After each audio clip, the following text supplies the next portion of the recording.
नंदुरबार जिल्ह्यातल्या शहादा तालुक्यातील अनेक गावांना अचानक आलेल्या अवकाळी पावसाने झोडपले आहे।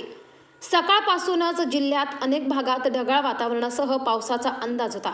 तसा उकाडा देखील होता। सायंकाळी 5च्या सुमारास शहादा तालुक्यातील बामखेडा, सारंगखेडा, वडाळी, फेस या भागात वादळी वाऱ्यांसह पावसाने जवळपास अर्धा तास हजेरी लावली आहे। या वादळी वाऱ्यासह आलेल्या पावसात केळीच्या पिकांचे मोठ्या प्रमाणात नुकसान झाले असून गव्हाच्या पिकांच्या नुकसानीचा अंदाजही वर्तवला जात आहे। या परिसरातील अनेक केळीच्या बागातील केळींची झाडे आडवी झाली आहेत। तर या वादळी पावसात फेस गावातील जिल्हा परिषदेच्या शाळेचे मोठे नुकसान झाले असून शाळेचे पत्रे देखील उडून गेल्याचे चित्र आहे।